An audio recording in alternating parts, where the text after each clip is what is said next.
Ms. Ashford, just so we're crystal clear, you're authorizing a sealed legal name change, closure of every traceable account, and suppression request so you're effectively unfindable once it is processed. Solana Ashford gripped her phone until her fingertips went numb. Yes, I want it so no one can track me. Processing takes time. Expect confirmation in 15 days. When the call ended, Solana bought a one-way ticket to France for the same date. Across the living room, the TV replayed Stratton Group's press conference. A week earlier, Alistair Stratton had unveiled a one-of-one piece built from diamonds and named it Solana. The broadcast rolled into street interviews. Do you know about Mr. and Mrs. Stratton's legendary romance? A reporter asked. A woman squealed. Who doesn't? He even put out a book about her. The reporter pivoted to a college girl. They're literally a romance novel. 4 years ago, she went into kidney failure, and he matched and donated anyway. He said if she didn't make it, he wouldn't either. Solana's mouth twisted. In Manhattan, the richest men could buy a love story. Solana had been chased her whole life because of her face, but her family treated her like a bargaining chip. She'd refused every confession until Alistair showed up and refused to accept no. He pursued her for 3 years. The moment she cracked was him nearly getting himself killed at a private track event, just to win an antique necklace she'd once admired. He proposed 52 times. When she finally said yes, she told him, I'll be your Mrs. Stratton, but I won't take lies. If you ever deceive me, I'll disappear from your world. He'd sworn she was his only truth. 3 months ago, the truth snapped her in half. Alistair had a second life, his days for Solana, his nights for another woman. She printed the divorce papers her attorney had drafted. When she signed her name, every letter came out clean. She slid the documents into a gift box and wrapped it. An hour later, Alistair walked in. He pulled her into his arms. I'm sorry, baby. I had to pick up jewelry and missed our anniversary. He held up the Solana box. When he dipped his head, the skin beneath his throat flashed with bruised kiss marks and fresh scratches. Alistair didn't notice her stillness. He fastened the necklace around her neck. Solana, you're unreal. Solana slid the wrapped box across the table. This is for you. He blinked, then brightened. What is it?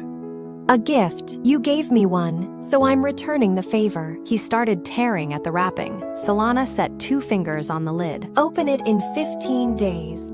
Alistair frowned. Why would I wait? Because it'll mean more than. He kissed the back of her hand. Whatever you say. He grabbed a sticky note, wrote open in 15 days, and pressed it onto the lid. Alistair kissed Solana like nothing had shifted. Let me make it up to you today. Luna Park, rides, snacks, the whole thing. At the park, he hovered with relentless sweetness. Carousel, bumper cars, the Ferris wheel. When she tried to pull away, he tightened his grip. He clipped a balloon to her bag. Now, you can't get lost. A young couple rushed up. Oh my God, can we get a picture? Alistair posed. When the photo snapped, the girl gushed. Stay like this forever. Alistair smiled. We will. Around lunch, he kept checking his phone. When he caught Solana looking, he leaned close. I've got something work-related. A flashy animated castle gift flashed across his screen. Solana opened TikTok Live and tapped into Dahlia Weatherby's stream. Dahlia stood at a park entrance, filming herself. See this place? My boyfriend gave it to me. The comments flooded in until Dahlia produced a document folder and flipped it to the camera. Her name sat there in stark black and white. The chat exploded. Someone typed, "That kind of move is Mr. Stratton level obsessed." Then an account named Musi Dahlia entered and dropped 10,000 yacht gifts. A message floated across the screen. Of course, I love Dahlia more. Solana lifted her eyes from her phone and saw the faint upward curve of Alistair's mouth.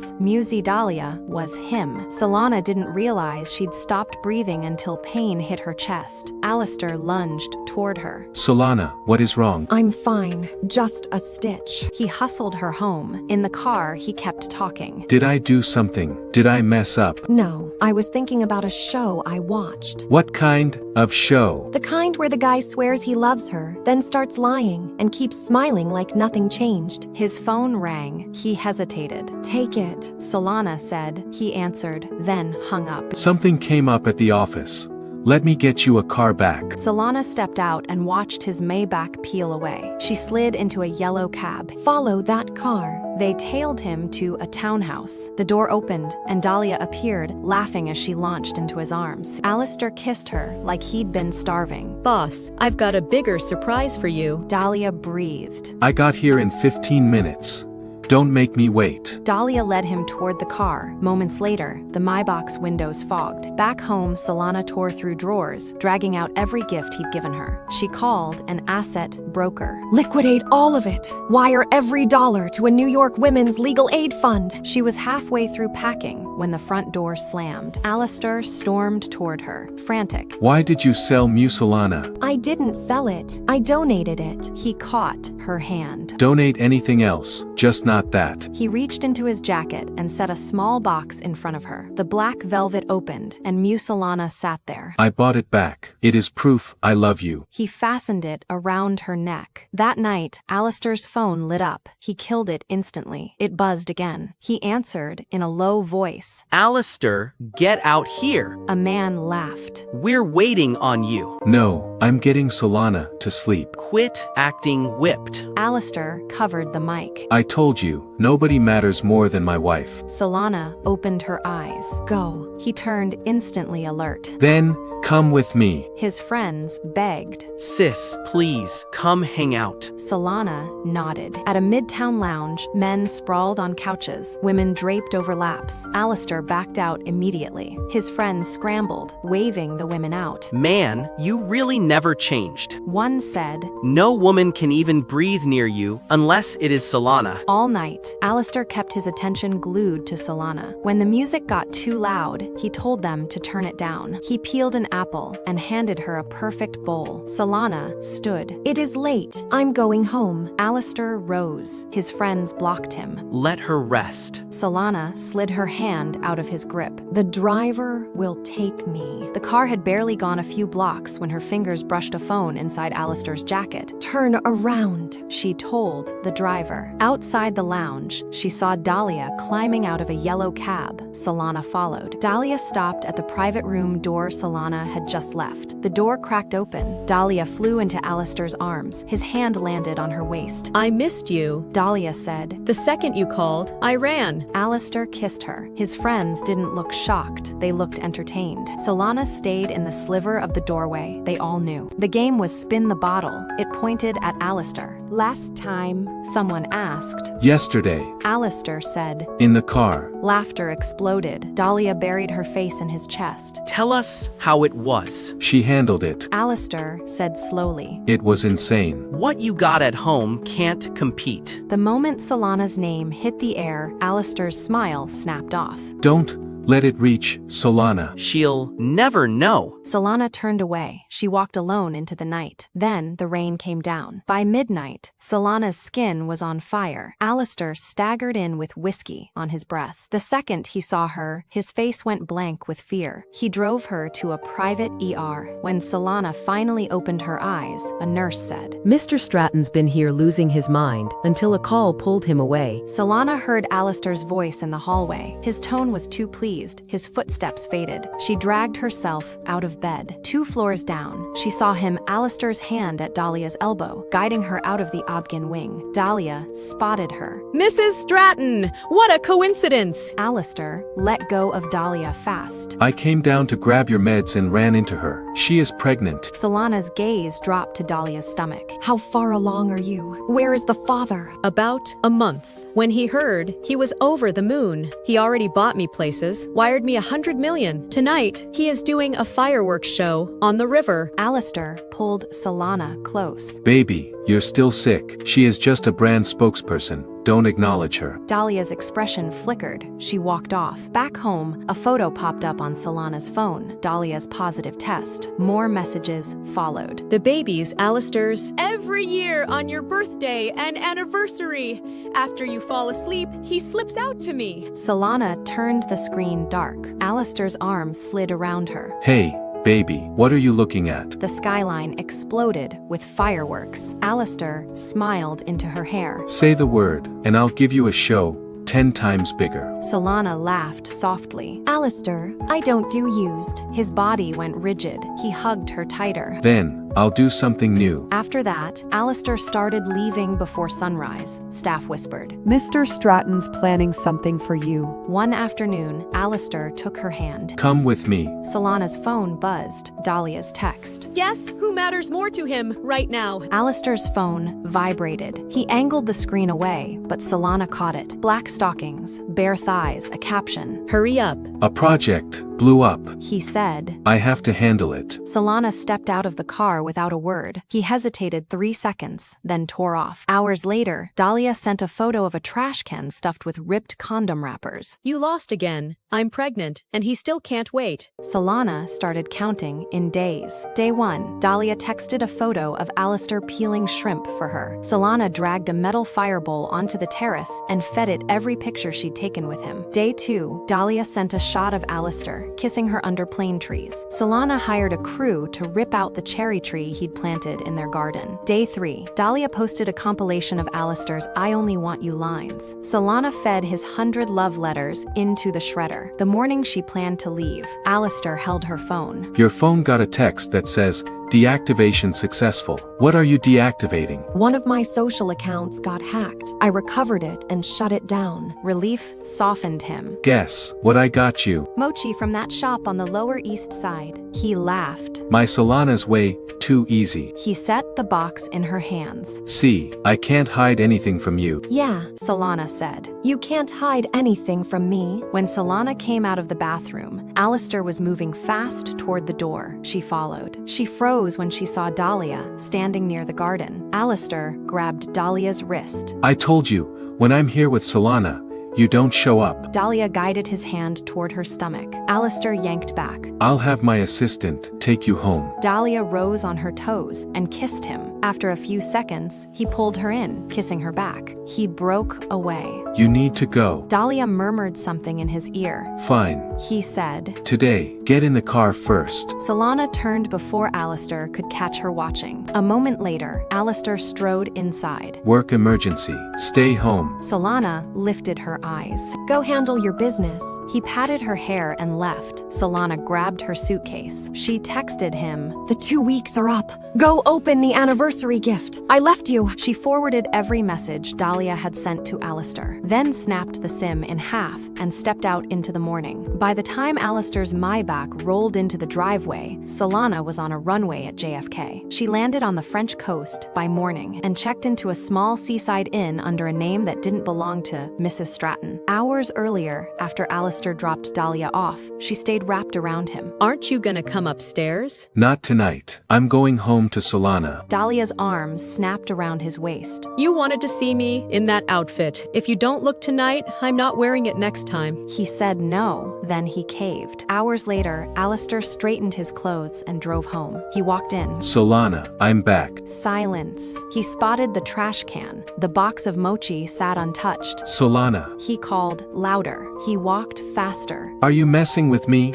We were gonna open that gift together. Then he noticed what was missing. Every photo was gone. He bolted into the backyard. The cherry tree was gone. Staff were scattering seed over the bare patch. Who told you to plant there? Where is the cherry tree? 3 days ago, Mrs. Stratton asked to have it removed and burned. Do you know where Solana went? The staff shook their heads. Ma'am left early this morning with a suitcase. He called her parents. He called her friends. Nobody knew where she was. Solana, stop messing with me. He shouted into the empty house. He bolted upstairs. In the study, a gift box sat with a sticky note, open in 2 weeks. He tore the lid off. A divorce packet with Solana's signature stared up at him. No way. He choked out. He dragged every staff member into the room. Who touched the box? We only clean. Check the study cameras. The security footage showed Solana signing with steady hands, sealing the box. She wasn't bluffing. She was leaving him. time. He replayed her expressions, her pauses. When had it started? Then he remembered what Solana had said the day she accepted his proposal. I won't accept lies. If you ever fool me, I'll disappear from your world. He'd been so sure he'd never betray her. He tried to pinpoint when he changed. 1. It is no big deal at a time. He'd convinced himself he could control everything. He forgot one basic fact. Solana was never the kind of woman who swallowed betrayal. She'd rather cut clean than rot slowly. She also knew Alistair wouldn't let her leave, so she didn't argue. She erased herself from the life he could track. Alistair's fingers twitched around the divorce packet. This paper might be the last thing Solana ever left within his reach. He traced her name over and over. I screwed up. I only ever loved you. His eyes hardened. I haven't signed a damn thing. There is no final judgment. We're still married, and I will find you. He locked the papers away. Dahlia's call cut through the silence. I saw online that Mu Solana is up for auction again. What did you say? He ended the call. Nolan, check if Mu Solana is being auctioned. Buy it back. Nolan called back. It is gone. A private collector overseas bought it. Alistair's phone slipped out of his hand and hit the floor. He stayed alone in that emptied-out house. He pulled the boxed mochi from the trash, cradling it. She hadn't taken one bite. Digging deeper, his fingers brushed Solana's old SIM card. He slid it into his phone. The screen lit up, a message from a number he recognized. Alistair loves me the most. Did you really think selling Mu Solana would make him come crawling back? We were in that bed together today. A photo loaded beneath the message, rumpled sheets, a messy headboard. Alistair's jaw tightened. So, it was you. He typed. Dahlia, I warned you.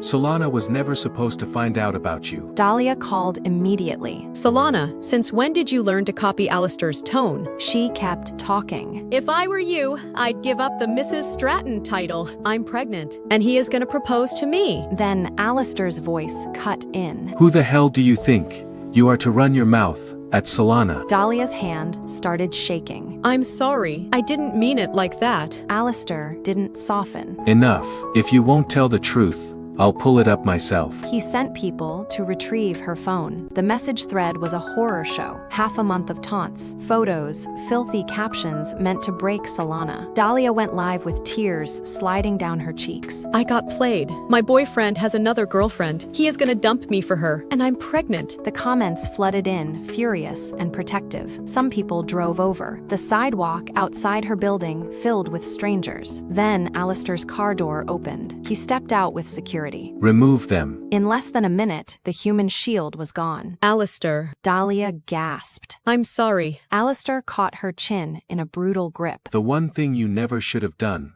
was go after Solana. He released her with a shove. My baby. She panicked. My baby can't be touched. Shut up. Alistair said. You were a distraction. That is it. He turned his head slightly. Take her to the hospital. Dahlia lunged backward, arms wrapped around her stomach. She bolted toward the onlookers. Help me. Alistair lifted a hand. His guards paused. The people who'd been shouting support recognized Alistair Stratton. Their expressions shifted. Anger replaced it. They'd defended her. They'd believed her. A hand shoved her shoulder. Someone yanked her hair. The hits came next. Dahlia dropped to the pavement, curling over her stomach. Alistair watched long enough, then motioned for his guards to separate the crowd. He lifted Dahlia's chin with the tip of his shoe. You're going to post a full apology to Solana. Then, you're getting the procedure. Then, you're deleting your accounts and disappearing. If you ever show your face in my life again, you'll regret surviving tonight. Alistair had his security team drag Dahlia to a private hospital. When she woke up, the baby was gone. A guard stood in the corner, making sure she recorded an apology addressed to Solana. Alistair saw the apology video posted online. What was an apology worth when the woman he'd actually wronged was already out of reach? He sat in a private bar room, drinking bottle after bottle. If I hadn't gone to Dahlia that day. His friends showed up and ordered a parade of pretty girls. 10 girls filed in. One slid in at his left. Mr. Stratton.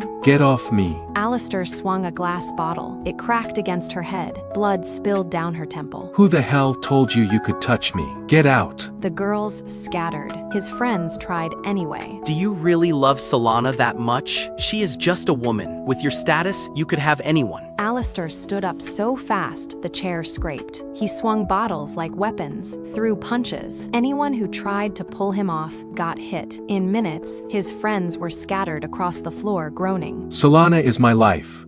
If I hear one more disrespectful thing about her, I'll bury your families. Time passed. A man who couldn't swallow his pride stepped outside and flagged down the bar manager. He shoved his phone forward, pointing at Solana's photo. I want girls who look like her. A knock sounded. A young woman pushed in a cart of drinks. When she stepped into the room, she really did resemble Solana. She approached Alistair slowly. Sir, is this the alcohol you ordered? Alistair lifted his eyes. For 1 second, he truly thought Solana was standing in front of him. Solana, you're back. He grabbed her, crushing her into his chest. Then his brain snapped awake. The scent was wrong. He shoved her away so hard, the chair scraped. He slammed the girl onto the table, his hand closing around her jaw and throat. She clawed at his wrist, gasping. Alistair, stop. The men shouted, lunging in to pry him off. Alistair finally released her. He swept his gaze over every face. I warned you once. From today on, we're not friends, we're competitors. He let the words hang. If it weren't for you, maybe I wouldn't have betrayed Solana. Alistair stumbled home. He printed whatever photos she'd left behind and placed them back. Standing by the window, he noticed the sightline clear view of the garden. The day she left, she'd seen him and Dahlia kissing from here. Nolan, anything on Solana? Nothing. Alistair hung up. Solana had terminated her documentation trail. The day she went to the airport, she bought multiple tickets under different temporary documents. Alistair clung to those divorce papers, laminating them so he could touch them without destroying them. Solana, where are you? The news that the Strattons' perfect marriage had imploded detonated across Manhattan. Photos of Alistair and Dahlia started leaking. Stratton Group's stock dropped. Alistair posted a public missing person appeal with money attached. 10 grand for a verified lead, 30 grand for a recent photo. At first, people mocked it. Solana heard about it. Instead of feeling touched, she felt irritated. She knew herself. She wasn't the type to crawl back. Watching Alistair's apologetic posts made her want to laugh. She fed a few people crystal clear photos and specific locations, then boarded a flight to the UK before Alistair could even finish packing. The pictures hit Alistair's phone. She is forgiving me. She is waiting for me to come get her. He booked the next flight. When Alistair landed, he drove straight to the seaside guest house. He bought sunflowers and walked up to the door. He knocked. No one answered. He pushed at the door. It was locked. A chalkboard sign beside it read, "Closed today." Solana had played him. She never intended to meet him. A brunette in a tight black dress slid into his space. Hey, handsome, wanna grab a drink? The second her hand touched his shoulder, Alistair jerked away. Get off me. She stepped closer. Alistair grabbed her wrist and shoved her down, her face drained. I'm sorry. She gasped. Alistair released her. Stop following me. You're disgusting. He stormed into a hotel. In the shower, he turned the water scorching hot and scrubbed until his skin went red. Alistair's phone kept exploding. The flood of tips piled up so fast. Nolan rushed in with a few photos. Someone claims they saw Ms. Ashford outside a cathedral in Manchester. Alistair booked the flight. On the plane, he answered emails. When the plane landed, he headed for baggage claim. Not knowing Solana was in the same airport boarding a different flight, he checked hotels. At a corner hotel, a clerk leaned in. That gorgeous American woman checked out this morning. You're a few hours too late. Alistair stood there like someone had unplugged him. He went back to the hotel desk and slid a thick envelope across the counter. The clerk gave him a number. Alistair dialed. It rang until the line cut out. He posted a public apology online. Day after day, new posts. Solana saw those posts. If I hadn't left, would he be writing any of this? She answered her own question. No. When her plane landed, the first thing that popped up was a missed call from a number she recognized. She hung up and blocked him. Every time she blocked a number, another one lit up her screen. Solana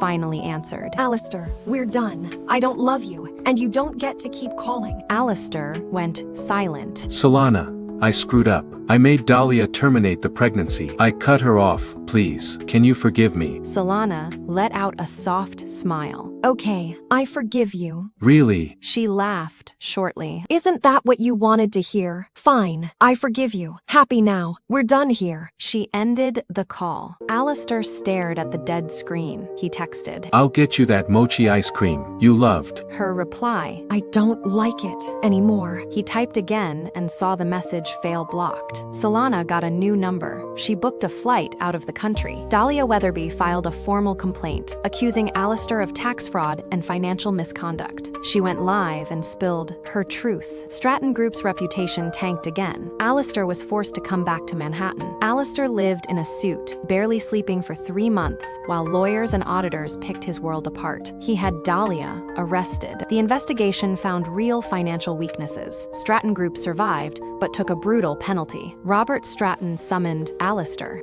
On your knees! Alistair dropped. Robert swung a black rod studded with spikes once. The impact was brutal. Alistair's whole body jerked. His knees wobbled, and he went down. Robert barked for the private doctor. Medication slid into Alistair's veins. He fell into real sleep. In his dream, Solana pulled her hand away. Sorry, I don't want to marry you. We're done. She walked off. Solana. Alistair shouted, chasing her. I'll treat you right. Just stay with me. She didn't turn around. He ran, reached out, and grabbed only air. Robert Stratton stood by the bed. He had a number. He dialed. Miss Ashford, it is Robert Stratton. He is sick. Come see him once.